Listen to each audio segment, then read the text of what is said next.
Hola amiguitos, buenos días. Aquí estoy de nuevo para terminar el relato. Creo que este relato es el más largo que he leído hasta ahora, por tanto es un reto para mí. Espero que os guste y que salga bien.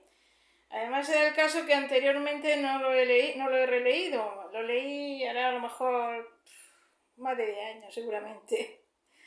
Así que espero que os guste. Bueno, como veis, el protagonista del relato es un tal Ascenden. Ascenden yo creo que es el propio alter ego de Somerset Maugham. Yo no sé por qué he leído más obras de él. Entonces, en Somerset Maugham tiene una novela que se titula El agente secreto, y en esa novela el protagonista es Ascenden también, ¿no? Y bueno, es que se da la coincidencia de que el propio Somerset Maugham fue un agente secreto también, una especie de espía durante la Segunda Guerra Mundial. Entonces, basada en sus vivencias, escribió la novela esa de El agente secreto. Y luego lo he visto en más relatos, como este, por ejemplo, del sanatorio, he visto a Ascenden. Son las ideas de Somerset Maugham las que aparecen en él, las propias de Ascenden. Bueno, también hemos visto los personajes. Bueno, Ascenden es que le da una pulmonía y entonces se va a un sanatorio para enfermos de una pulmonía, no, tuberculosis, para enfermos de este tipo que está en Escocia. Bueno, y ahí se encuentra personajes curiosos, por ejemplo un tal Manleo, que es un viejo que lleva allí ya más de 17 años. Y entonces ya no sabe vivir fuera del sanatorio. Sale, pero ya no conecta con el mundo exterior, y ahí está. Es un cotilla que está al tanto de todo. Y cuando se muere alguno, dice, aquí sale uno con las patas por delante, o sea, en ataúd. Cuando sale alguno en ataúd, a él le da una alegría enorme, dice, porque no me ha tocado a mí. Como no me ha tocado a mí, pues me alegro. Y luego también tiene una enemistad muy grande con otro viejo, que también lleva unos meses menos que él, que creo que es Campbell. Y están siempre los dos a la greña. El otro, el Campbell, toca el violín y a este le molesta y de ahí se queja. El caso es que están juntos, pero están siempre peleándose, como el perro y el gato. Tienen que llamarles la atención. Luego hay otra señorita soltera, la Hacking, que esa también está allí ya como si fuera su casa.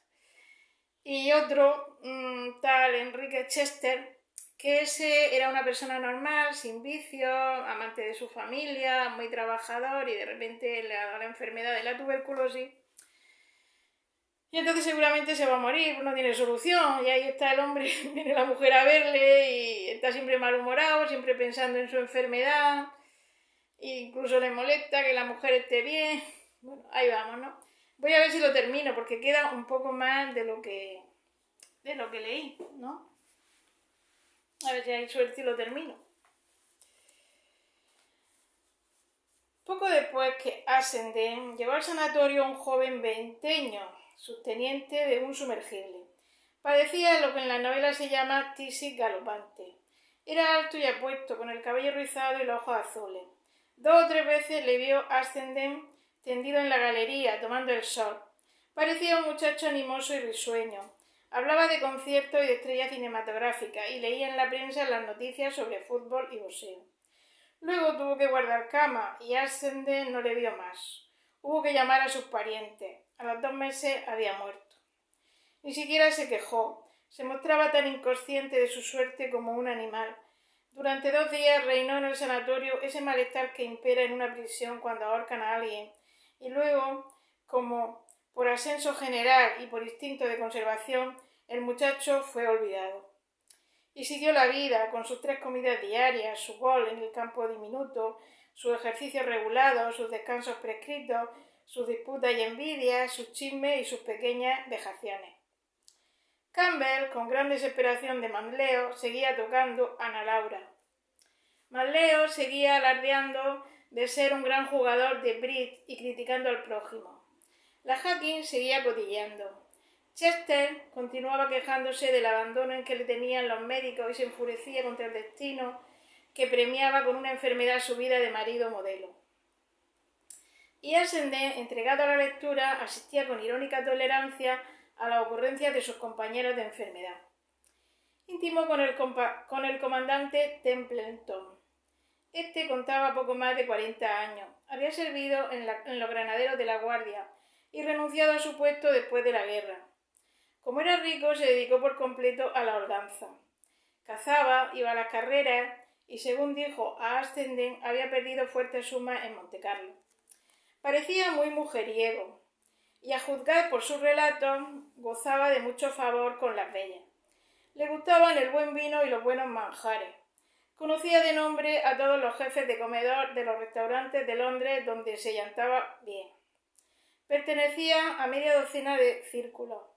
Había llevado durante varios años la vida fácil y estéril que acaso nadie pueda llevar en el futuro, y ello le había agradado. Ascenden le preguntó qué pensaba hacer cuando se repusiera, y él contestó que haría exactamente lo mismo que antes. Hablaba bien, era alegre y un tanto irónico. Trataba superficialmente las cosas, por incapacidad para hacerlo de otro modo, y se expresaba con naturalidad y ligereza. Siempre tenía una palabra amable para las solteronas y un chiste para los viejos verdes. Combinaba las buenas maneras con una afabilidad espontánea. Era el tipo de hombre siempre pronto a aceptar una apuesta, a ayudar a un amigo y a dar 10 libras a un sablista. Si no había hecho mucho bien en el mundo, tampoco había hecho mucho daño. Era una nulidad, pero también un más agradable compañero que otras personas dotadas de auténticas cualidades. Ahora estaba muriéndose y lo sabía. Tomábalo con el mismo desenfado que los demás. Se había divertido y no lo lamentaba. Tenía por una endiablada mala suerte haber contraído la tuberculosis y, pensándolo bien, juzgaba que lo mismo podía haber muerto en la guerra o partiéndose la cabeza en cualquier ocasión. Toda su vida había opinado que cuando uno perdía una apuesta no había sino pagarla y olvidarla. Se había divertido mucho con su dinero, había gozado de una buena juerga y, en resumen, ¿qué más daba abandonarla al amanecer o mientras aún estaba en su apogeo? De todos los clientes del sanatorio, Templeton era, moralmente hablando, acaso el más digno, pero era también el único que aceptaba con indiferencia lo inevitable. Se burlaba de la muerte y uno podía pensar, a su gusto, si lo hacía por frivolidad o por caballeresca bravura. Al ir al sanatorio jamás se le había ocurrido llegar a enamorarse de una enferma. Sus amores, aunque numerosos, habían sido superficiales. Se contentaba con el amor mercenario de las coristas o de las mujeres fáciles a quienes conocía en casas ajenas. Siempre había huido de todo compromiso por perjudicarse su libertad. Su objetivo en la vida era la diversión, y en problemas amorosos no encontraba mal alguno en atenerse a una variedad incesante. Pero gustaba de las mujeres y nunca les hablaba, aunque fuesen viejas, sin una expresión acariciadora en los ojos y un tono tierno en la voz. Ellas se sentían lisonjeadas y creían, erróneamente, que podían tener en él la mayor confianza. Una vez Templeton dijo una cosa que Ascenden juzgó sagaz. Cualquier hombre puede conseguir a cualquier mujer si se empeña, mas una vez conseguida, solo el que conoce bien a las mujeres puede desembarazarse de ellas sin humillarlas. Por pura costumbre empezó a galantear a Evie Bishop, la enferma más linda del sanatorio. No era tan juvenil como Ascenden creyera, ya que contaba 29 años. Pero su errabundaje por los sanatorios de Suiza, Inglaterra y Escocia y su vida apacible de paciente le habían conservado la apariencia moceril. Cuanto sabía del mundo lo había aprendido en los sanatorios, de modo que unía una extrema inocencia a una singular complejidad moral. Había presenciado muchas aventuras de amor y sido cortejada por varios hombres de diversas nacionalidades. Aunque aceptando sus atenciones, poseía una firmeza que le hacía atajarlos cuando querían ir demasiado lejos. Su energía de carácter, increíble en persona de tan frágil aspecto, le hacía salir de ciertas situaciones con unas pocas e incisivas palabras. No le importaba coquetear con Jorge Templeton, pero aunque se mostrase encantadora con él, hízole comprender que no estaba resuelta a tomar el asunto con más seriedad que él lo hacía. Templeton se retiraba a las 6 y cenaba en su cuarto, y por tanto únicamente de día hablaba con la joven.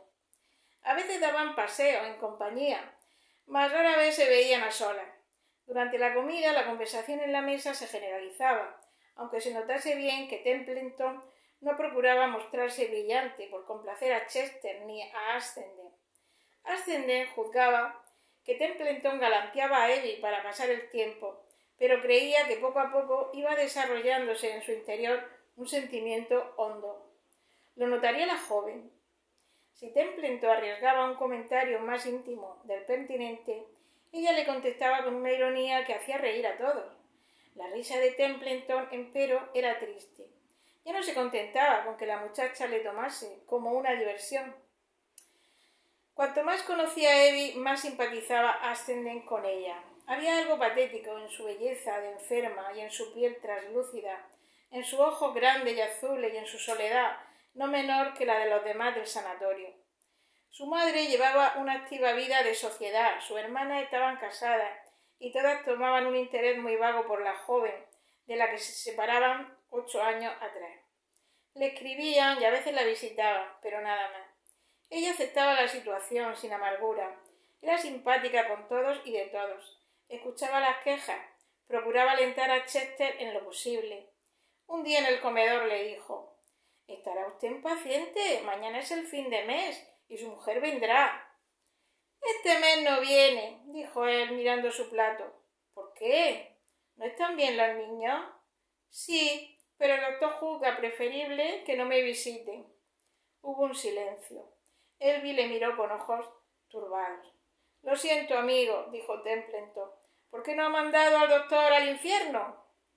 «Porque él sabe mejor lo que me conviene». Evie volvió a mirarle y cambió de conversación. Ascendent adivinó que la joven comprendía la verdad. Al día siguiente, paseando con Chester, comentó: «Siento mucho que su mujer no venga, ¿la echará usted de menos?» «Mucho», y miró a su interlocutor de soslayo. Ascendent comprendió que quería decirle algo y no se resolvía. Le vio encogerse de hombros. «No viene porque yo no lo deseo. He pedido a Leno que la escriba prohibiéndoselo. Era una cosa insoportable. Me pasaba el mes ansiando su visita y cuando llegaba empezaba a aborrecerla. Esta enfermedad me asquea. En cambio, mi mujer es fuerte y está llena de vitalidad. Me enloquece notar compasión en sus ojos. ¿Qué le importa mi enfermedad a ella ni a nadie? Todos fingen piedad, pero se alegran de que sea uno y no ellos los enfermos. Me tendrá usted por un marrano, ¿no?» Ascendent recordó el día en que la señora Chester se sentara a llorar en una piedra del camino. ¿No cree que ella habrá sufrido por no venir? Bastante tengo con mis sufrimientos para ocuparme de los ajenos. Ascendent calló sin saber qué decir. Chester continuó con irritación. «Es natural que usted se muestre imparcial, puesto que sabe que va a curarse. Pero yo voy a morir, y maldita sea, ello me indigna. Pasó el tiempo. En sitios como un sanatorio todo se sabe y pronto se averiguó que Templeton estaba enamorado de Evie. No resultaba fácil, en cambio, precisar los sentimientos de la joven. Era obvio que le gustaba la compañía de Jorge, pero no la buscaba y hasta eludía el quedar a solas con él. Una o dos señoras maduras quisieron hacerle confesar su amor, mas aunque ingenua, Evie las chasqueó sin dificultad, contestando a sus insinuaciones con incrédula risa. Acabó exasperándola. No puede ser tan necia que no vea en él que está loco por ella. No tiene derecho a jugar así con un hombre. Está enamorada de él, como él de ella. El doctor debía advertir a su madre. El más irritado fue Mandleo. «¡Es ridículo! Eso no puede conducir a nada. Él está podrido de tuberculosis y ella poco menos». Campbell se mostró ruda y sardónicamente opuesto a Mandleo. «Creo que deben sacar de la vida lo que puedan. Me parece que ya se entienden y no los censuro». «¡Animal!», gruñó Mandleo. «Bah. No es Templeton de los que hacen la rosca a una mujer si no es para sacar de ella algo, y apuesto a que ella no es la cándida que parece». Ascendent, que trataba más a Templeton y a la joven, opinaba de otro modo. Además, Templeton le había hecho confidencias. «Es curioso venir a enamorarse de una mujer decente a esta altura, pero no puedo negar que estoy enamorado hasta las cachas. Si me encontrase sano me casaría mañana mismo. No sabía que una mujer decente pudiera ser tan agradable como Evie. Y además de agradable, es lista y hermosa. ¡Qué cutis, Dios mío! ¡Y qué cabello! Pero eso no es lo que más me atrae en ella, sino su virtud. No es para morirse de risa un hombre corrido como yo.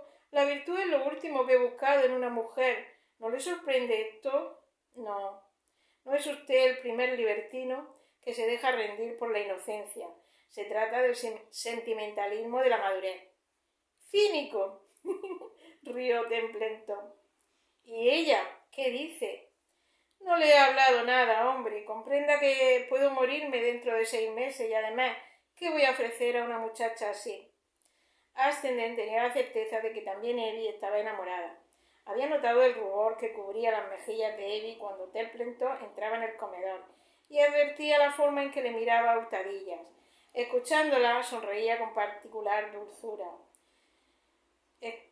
Parecía complacerse en su amor como los pacientes en el sol que tomaban, inmóviles en la galería. Pero podía ocurrir que desease dejar las cosas tal como estaban, y en todo caso no era quien Ascendent para inmiscuirse en el asunto. Entonces sucedió un incidente que quebró la monotonía de la vida en el sanatorio.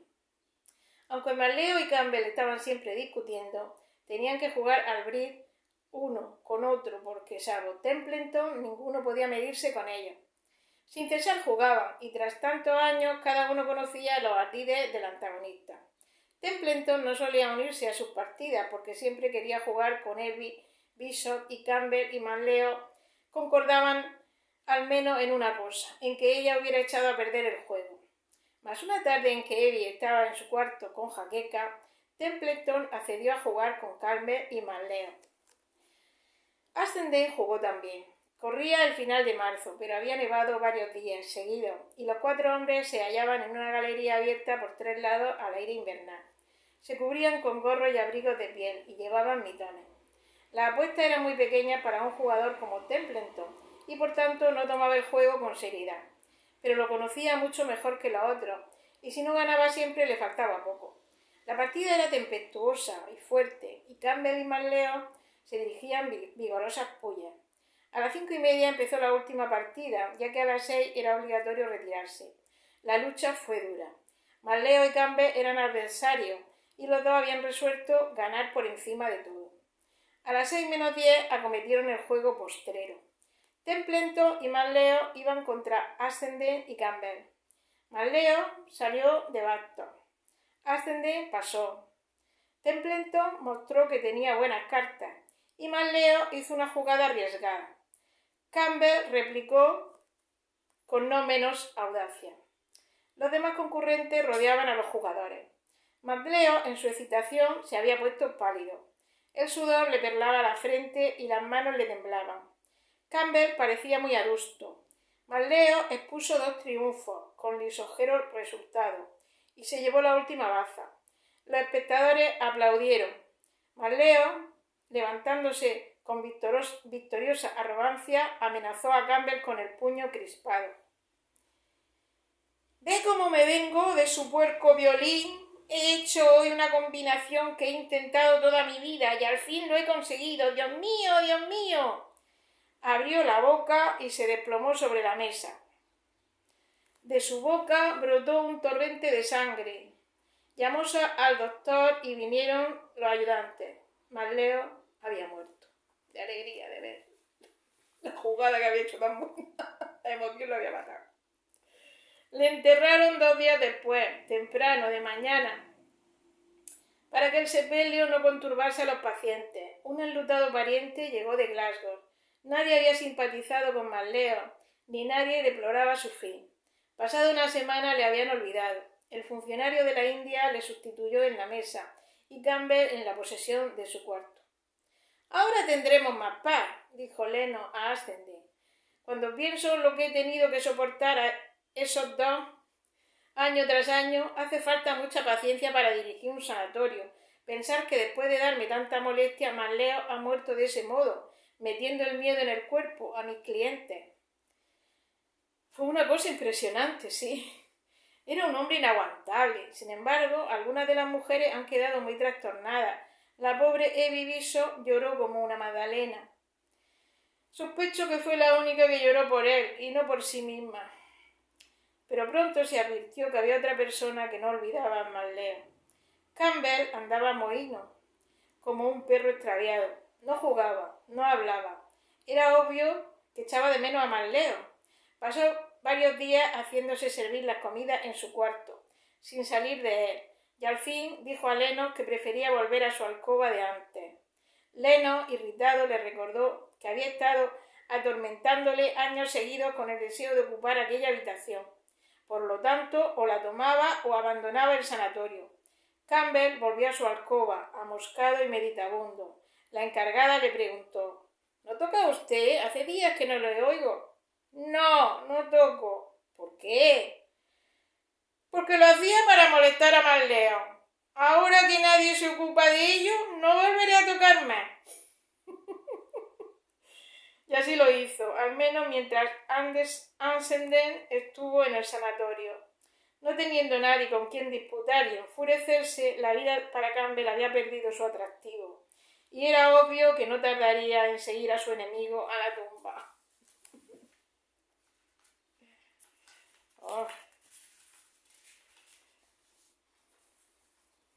La muerte de Marleo ejerció una inesperada influencia en la vida de Templeton, quien dijo una vez a Ansenden con un aire tranquilo e indiferente: «Es grande morir en un momento de triunfo, como Marleo. No sé por qué se han disgustado todos tanto. ¿No llevaba años en el sanatorio? Creo que 18. Me parece que vale más vivir a gusto y atenerse a las consecuencias. Eso depende del valor que se dé a la vida». ¿Es vida esto? Ansenden no contestó, contaba reponerse en pocos meses, pero a Templeton bastaba verle la cara para comprender que no le quedaba mucho tiempo de existencia. «He pedido a Evie que se case conmigo», dijo Templeton. «¿Y qué le ha contestado?», inquirió el sorprendido Ansenden. «Que era la mayor ridiculez que había oído nunca, y que era una locura en mí pensar en tal cosa». «Reconozca usted que es verdad». «Sí, pero va a casarse conmigo». «¿De verdad?» «Es una locura, ya lo sé. No obstante, vamos a consultar a Leno sobre el caso». Había acabado el invierno. Quedaba nieve en los montes, pero en los valles se había deshelado y los abedules estaban a punto de echar hoja. Olía el aire a primavera. Calentaba el sol. Todos se sentían contentos y felices. Los que solo pasaban el invierno en el sanatorio planeaban marchar al sur. Templeton y Evie visitaron a Lenos. Él lo examinó con los rayos X y lo sometió a varias pruebas. Lenos fijó un día para discutir sobre los resultados. Ansenden se halló con la pareja, muy inquieta pero bromeando. El doctor, mostrándole lo obtenido, habló con claridad. «Todo eso es muy interesante», dijo Templeton, «pero lo que nos importa es saber si podemos casarnos». «Sería altamente imprudente». «¿Qué más da? Sería un crimen que tuvieran un hijo». «No pensamos tenerlo», adujo Evie. «Pues les resumiré la situación en pocas palabras. Luego decidan». Templeton sonrió a Evie y le tomó la mano. «No creo», dijo el doctor, «a la señorita Bishop lo bastante fuerte para llevar una vida normal. Mas si sigue el régimen de los 8 últimos años...» «¿Habitando sanatorio?» «Sí. En ese caso nada impide que viva, sino hasta la senectud, si el tiempo que una persona razonable puede contar vivir. Pero si se casa e intenta una vida normal, los focos infecciosos ahora calmados pueden adquirir virulencia, con resultados imprevisibles. En cuanto a usted, Templeton, ya ha visto la radiografía. Si se casa no durará 6 meses. Y en caso contrario, dígame la verdad», añadió él notando el titubeo del médico. 2 o 3 años. Gracias, no quería saber más. Los dos novios salieron cogidos de la mano. Evie lloraba. Nadie supo lo que hablaron, pero a la hora de comer aparecieron radiantes. Dijeron a Chester y a Ansenden que iban a casarse en cuanto recibieran la licencia, y Evie se volvió a Chester. «Me gustaría invitar a su esposa a la boda. ¿Podrá venir?» «¿Se casan aquí?» «Sí, nuestra familia desaprobarían el enlace y por tanto no les diremos nada hasta que se consume». y miró a Chester como esperando que hablase. Él calló. Los otros le contemplaban. Al fin murmuró: «Es usted muy amable. Escribiré a mi mujer». Los pacientes, al enterarse de la noticia, felicitaron a los novios. Juzgaban, empero, que cometían una locura. Mas cuando se supo que Lennox no vaticinaba a Templeton más de 6 meses de vida si se casaba, todos callaron, impresionados. Era obvio que los dos debían quererse mucho, puesto que sacrificaban sus vidas a su amor. Una oleada de amabilidad descendió sobre el sanatorio. Personas que no se hablaban olvidaron momentáneamente sus querellas. Todos parecían compartir la aventura de la feliz pareja. Y además de que la primavera colmaba a todos de esperanza, el amor que unía a la muchacha y el hombre difundía su fulgor sobre cuantos le trataban. Evie, en su dicha, parecía más bonita y más joven. Templeton reía y bromeaba como si no tuviera preocupación alguna en la vida. Dijérase que esperaba largos años de felicidad. Pero un día confió a Ascenden: «Este sitio es agradable. Evie me ha prometido que cuando yo falte volverá aquí. Conoce a la gente y no se sentirá tan sola. Si usted se cuida, puede vivir mucho tiempo. Los médicos se equivocan a menudo. Solo pido 3 meses. Bien vale la pena». La señora Chester llegó 2 días antes de la boda. No veía a su marido hacía meses y los dos se sentían cohibidos. Era fácil adivinar que cuando estuviesen a solas no iban a saber qué decirse. Pero Chester procuró vencer su habitual depresión y en la mesa se mostró el hombre campechano y jovial que en realidad era. La víspera del casamiento todos comieron juntos. Templeton y Ascenden se vistieron de etiqueta.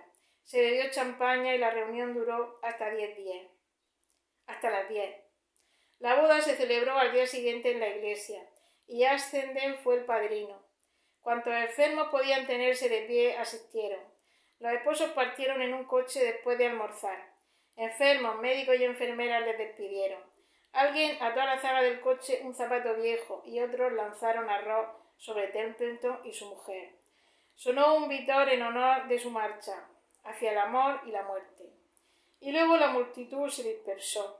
Chester y su mujer se retiraron, juntos y silenciosos. Al cabo él tomó tímidamente la mano de su esposa y ésta sintió que le latía con fuerza el corazón. Contemplando al soslayo a su marido, notó que tenía los ojos llenos de lágrimas. «Perdóname, querida», murmuró Enrique, «no me he portado bien contigo». «Yo sabía que no lo hacías adrede», balbuceó ella. «Sí lo hacía. Quería que sufrieras tú porque sufría yo. Pero este asunto de Templeton y Evie me ha hecho ver diferente las cosas. No creo que la muerte sea tan importante como el amor. Quiero que tú vivas y seas feliz. No me quejaré de ti más, ni me molestaré por nada. Me alegro de que seas tú quien sobreviva. Te deseo todos los bienes de este mundo porque te amo». Ya veis, muy bonito. Bueno, amigos, pues nada, creo que ha sido largo. Besitos, saludos.